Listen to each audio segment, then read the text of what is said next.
Welcome to Basic Business AI, a podcast dedicated to simple AI strategies for businesses who don't want to get an advanced tech degree or hire some marketing bro. I'm your host, Ana Gonzalez, and you can find me on social media at AnnaBotPrime. We bring on regular business owners like you and me to discuss practical strategies, ideas, and perspectives about AI without getting too far into the weeds of the tech. BBAI is sponsored by AnnaBots. Did you know companies that respond to customer inquiries in less than 1 minute have a 400% higher chance of closing the deal? Our AI-powered assistants have an average response time of just 5 to 7 seconds, meaning you can close more sales without generating more leads. No tech skills are needed, and you can get started in less than 5 minutes. Go to annabots.ai to learn more. Once more, that's annabots.ai. Today's guest is Shannon Gregg. Dr. Shannon Gregg is the president of Cloud Adoption Solutions, a sales consultancy based on her research in sales tech user adoption. She is also a professor at Point Park University. So, Shannon, welcome to Basic Business AI. Thank you so much for having me. I'm really excited to be here. I'm so excited for you to be here too. So, from your perspective, how is AI reshaping the future of your industry? It's spectacular to watch the way that AI is worming its way in to everything that we're doing. And I really work with folks who are using sales technology. And I think truly we're just tapping what is possible. People are using AI for content marketing, content development, outlines. And now I'm starting to see them use in sorts of ways that will say, what's my next best action with this prospect or this client or a customer that we need to serve. And so we're seeing AI start to infiltrate every single place where our customers are working. That is right. AI is everywhere.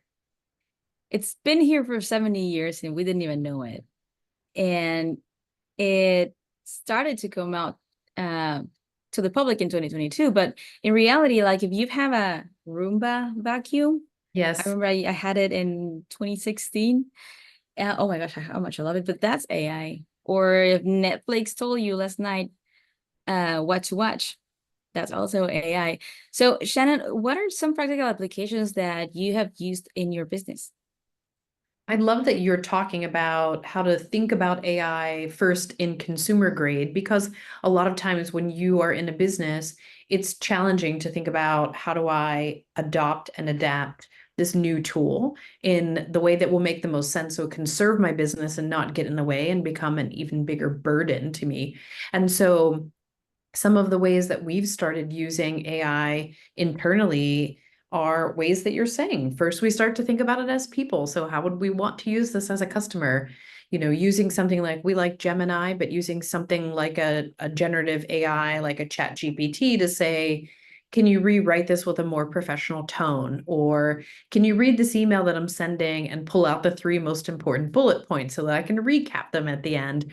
And so really starting in ways that feel a little bit easier to digest as a consumer is a really great way to put that application to work. But we definitely are using it with our clients to say, okay, if you're using a marketing automation system and you want to think about having a chatbot to pull what is going to be the thing that will answer your questions so that people can self-service. Those are ways that we're really seeing people take advantage of. And I love, Anna, the way that you would describe this. Netflix is telling you what to watch next, because that's what AI does really well, is identifies patterns so that it can give predictions for what you'd like to do next. Oh my gosh, I love that. That's so beautiful. Yes, AI recognizes patterns and it's a tool. It's a beautiful tool. That's you're so on point. Um, and also I don't know what you think about this. I have realized that it has helped me a lot with my communication because I tend to go into rabbit holes and I like go in circles to get to one point. Yes. And if I just type, okay, I want to say this, ChatGPT help me, or like whatever other generated language model help me to get this direct and concise and like make me more effective in this communication. It helps me realize, oh, okay, I was not doing it like correctly. So this is better. And it helps us learn. Definitely does. So, Shannon, what are some, for instance, general ideas that you've heard or misunderstandings about AI? Like we've all heard that AI is going to take your job, but what else have you heard? AI is going to take your job is one of the things that you do hear the most. And when people are nervous about that, I have a good friend, Ian Gotts, who says, no, AI will not take your job, but somebody knows how to use AI will. Mhm. And so whenever we're talking to people about how to use AI, it's always think in small steps, right? You can't do it all at once. You have to start in really small steps.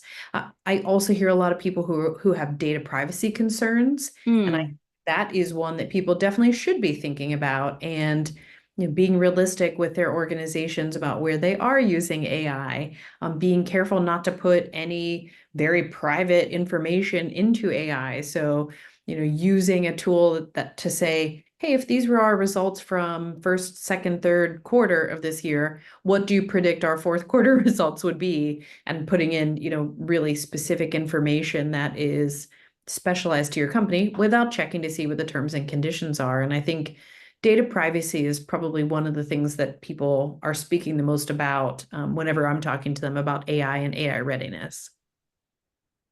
Yes, I've heard that too a lot. And it reminds me of that day where Microsoft just blacked out and airports were not functioning and like it was mayhem. So, I mean,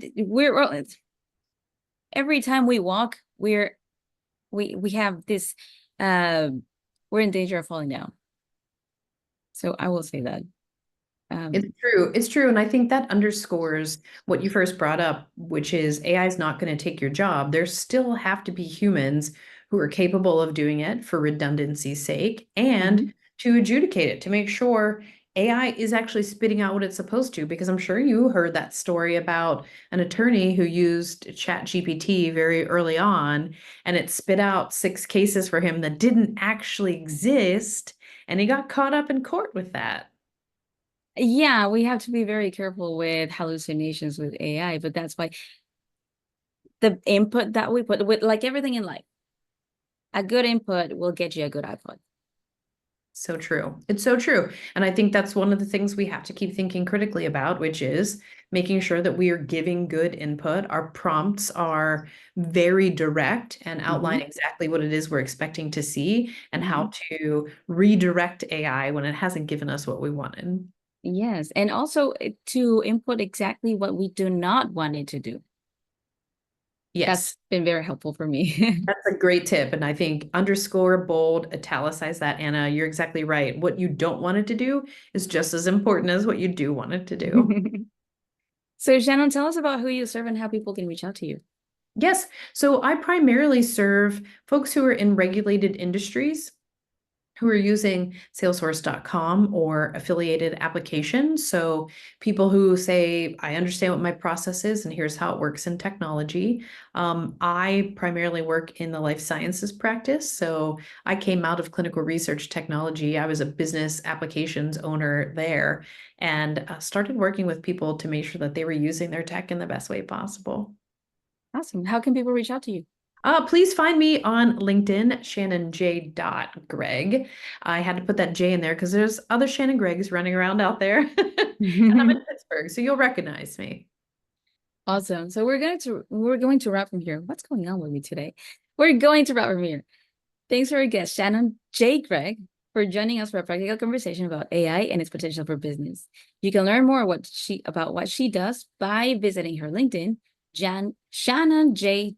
Gregg. I'm going to say it again, Shannon J. Gregg. If you run a business of any size and you have some ideas or strategies around the topic of AI, we'd love to have you on a future episode as well. We interview business owners of all levels of experience and exposure to AI so we can represent all voices, especially the 90% of us who are curious about AI, but not trying to be tech geniuses. Apply for a future episode by going to basicbusinessai.com. And one more time, if you want to install a 24/7 AI sales and support team for less than 10% of the cost of a single employee, get yourself an Anabot. Learn more at annabots.ai. See you next time on Basic Business AI. Oh, and by the way, if you like this episode, tell your friends. See you later.